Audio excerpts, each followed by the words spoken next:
Hi, I'm Mike Reynolds, a senior reporter covering the media industry with S&P Global Market Intelligence Tech, Media, and Telecom News Team.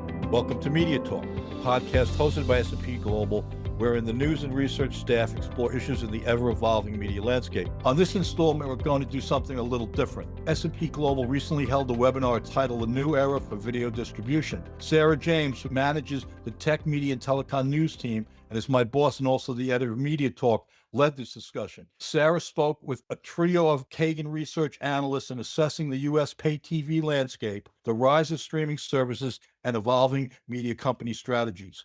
I'm going to give you a flavor for that webinar and let you know how you can gain access to the full event later on. Here's a taste of this far-reaching discussion. Welcome to today's webinar about the new era for video distribution. My name is Sarah James. As part of S&P Global Market Intelligence, I manage the Tech, Media, and Telecom News Team. I'd like to introduce today's speakers. Joining us is a trio of principal analysts from Kagan, a media research group within S&P Global Market Intelligence. Justin Nielson heads the Kagan media team covering broadcast networks, sports, digital audio, and streaming video sectors. Scott Robson focuses on U.S. cable TV networks. Scott analyzes the economics of broadcast premium cable and regional sports networks. Seth Shafer leads the streaming video coverage and oversees the group's consumer insight surveys conducted in the U.S., Europe, and Asia Pacific. Specific areas of research focus include subscription video and free ad-supported video market sizing, and tracking the broader consumer shift to digital entertainment. Let's get to it. Kagan recently published their forecast for the US pay TV subscriptions. Scott,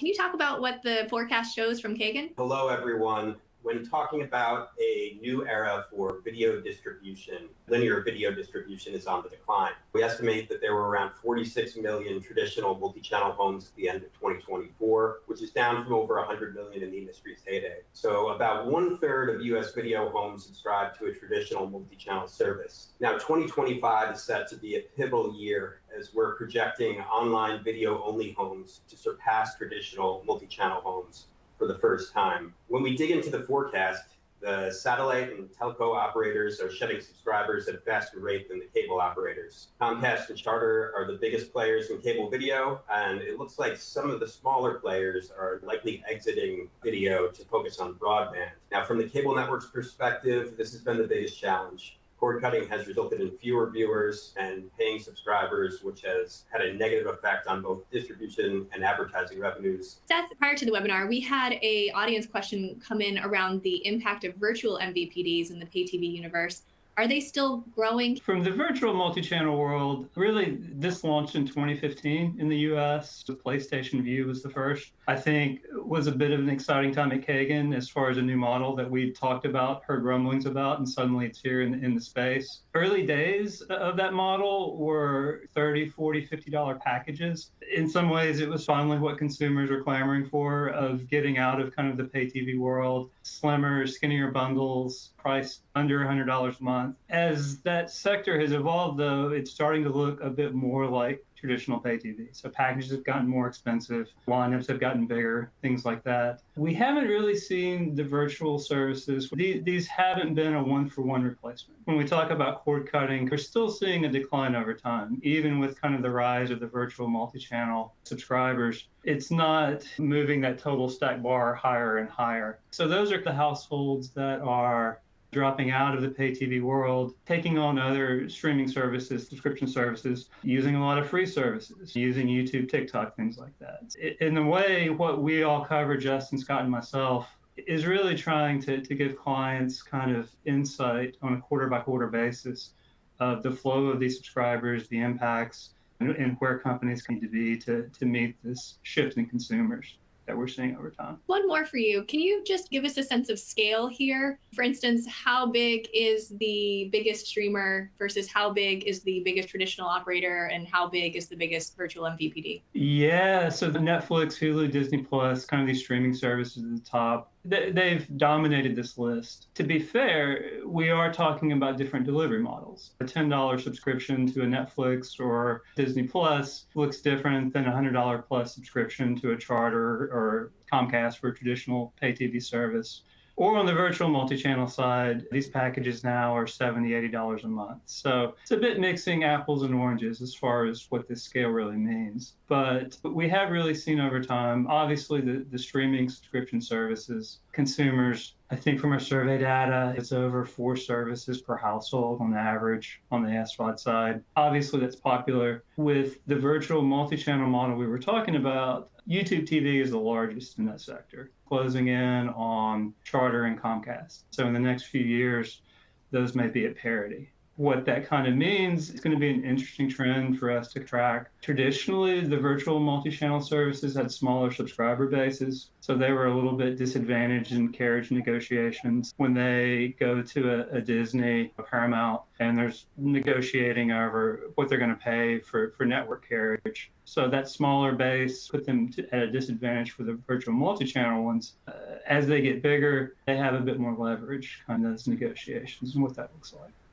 Justin, can you talk about how cord cutting is impacting retrans fees for broadcasters? On one hand, I could see over-the-air delivery being more important than ever as people are cutting the cord. But on the other, a smaller pay TV universe means a smaller retrans base, right? Sarah, yes, so you're correct. As you alluded here, there's been a small increase in over-the-air viewership because of the rising cost of pay TV subscriptions. However, TV station owners receive on average 40% of their gross revenue from retrans fees. So it's a big segment for them.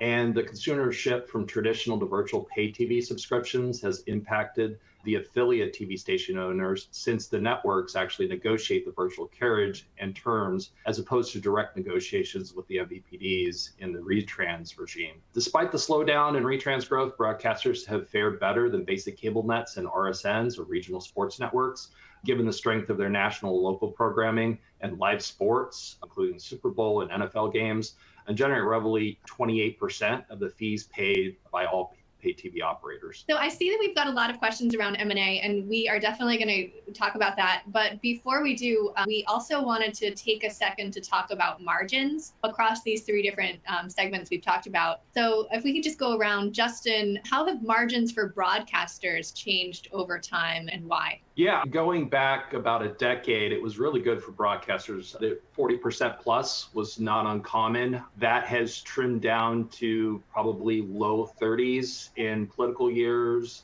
to even lower than that in non-political years. You really look at the top broadcasters, the Nexstars, the Sinclairs, the Grays, and others. They're doing better than some of the smaller group owners and independents just because of the scale that they have and the retrans synergies. So essentially they have better leverage in retrans negotiations. So they've been able to keep those margins up. But that's also impacted the M&A market as well. You're not seeing the traditional broadcast margins that you've had in the past.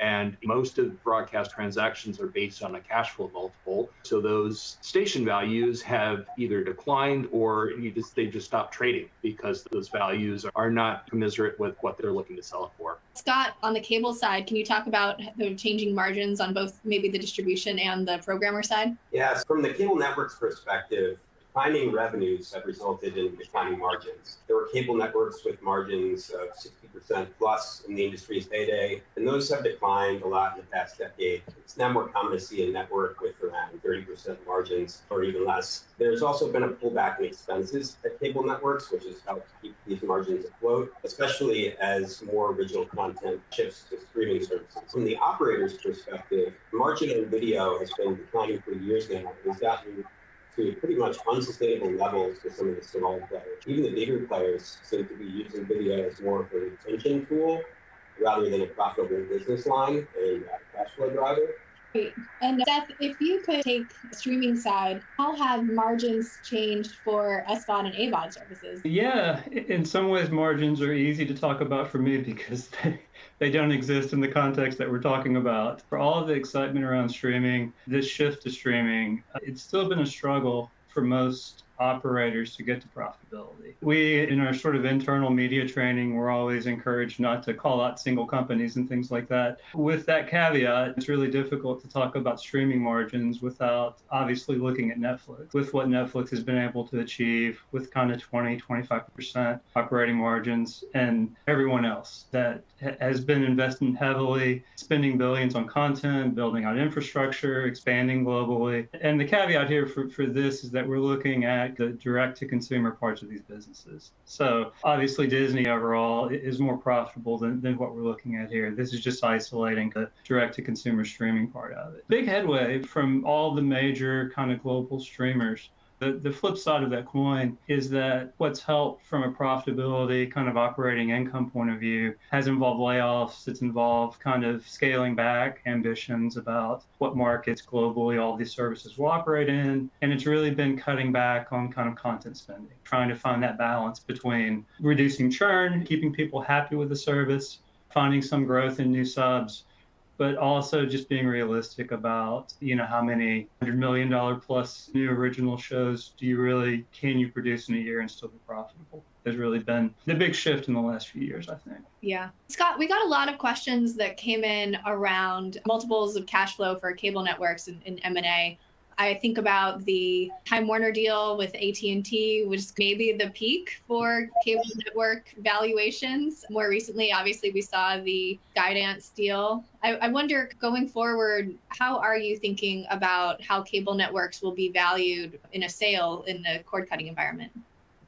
Yeah, so cable networks used to go for upwards of 10 to 12 times cash flow multiple. It was a very big business. There were a lot of deals being done. We haven't seen that many deals as of late. What we've seen are things like I mentioned before, with networks shutting down without a buyer, with networks going on the chopping block or the sales block for years on end without any deals coming through. So it's hard to say exactly how much these networks are going to be valued at. I think there's the lack of buyers makes it pretty tricky. And I think that there is a great disparity amongst the networks that are seen as valuable and not valuable. There's a big sports network that still generates a lot of revenue. That's certainly going to demand a premium over a network that's playing music video reruns.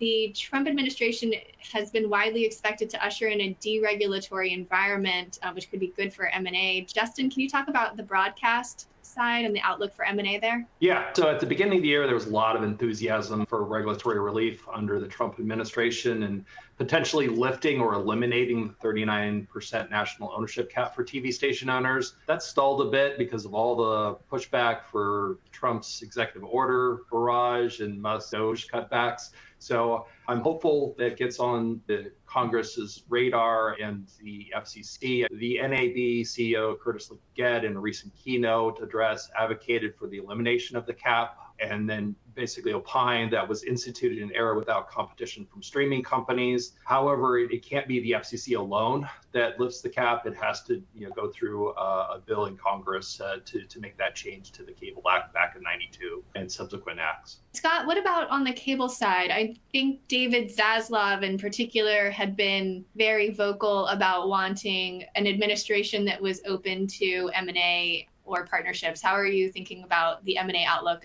under the new administration? Yeah, so there's already been a lot of major consolidation in the cable network sector over the past decade. You mentioned Zaslav. We've seen Warner Brothers Discovery grow to nearly 30 networks. Disney purchased Fox Entertainment Networks. And in today's current environment, there's not a whole lot of appetite for cable networks. What's interesting, and you might see play out somewhere along the next few years, is what's happened with Comcast spinning off most of their cable network assets. Will they look to merge that with other cable network assets and create a pure play cable network stock? I'm not so sure about that. Outside of the cable news networks, I think that the cable network space is pretty open for M&A, regardless of the regulations at this point. AMC networks, they seem to be someone that gets brought up every so often as a prime target of M&A. Not sure how attractive that is in this day and age. So I think it will be interesting to see what happens once Paramount's merger with Skydance is completed, and if they're going to be aggressive in looking and evaluating the business and see what makes sense. And Seth, how about streaming on the M&A side? Yeah, again, our worlds are pretty mushed up. So what Scott says really also applies to my world as well, I think, as far as part of the lack of M&A. We haven't seen an Amazon or an Apple or kind of a traditional tech company make a big buy in the space. We did see Amazon buy MGM, but there's really been this sense that kind of big tech is waiting out sort of the impacts of cord cutting. So if these cable networks are declining, depreciating assets, why buy when there's no pressure to let these depreciate, let things settle out, and then make purchases? And really, I think the crown jewel, and we saw this a bit with Paramount and Skydance, It's really the content kind of production assets, the library assets that are the crown jewel of some of these media companies. So the appetite is less for kind of the traditional network business, more for the content side. And then how do you get there? Scott's points about kind of these spinoffs of the cable networks.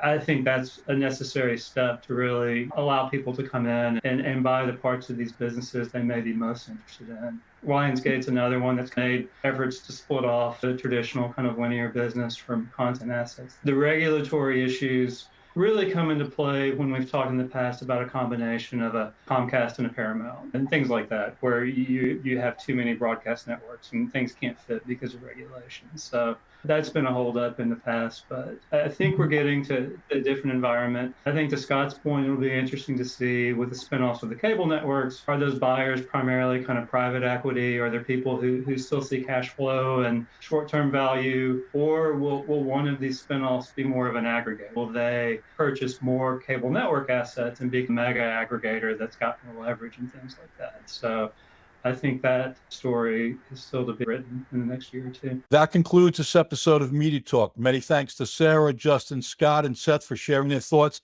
insights across these important topics shaping the media industry today and tomorrow. For those who want to check out the webinar in its entirety, go to the events tab on smpglobal.com/market intelligence, and you can gain access. This is Mike Reynolds. Thanks to all of you for listening. Catch up soon on our next Media Talk installment.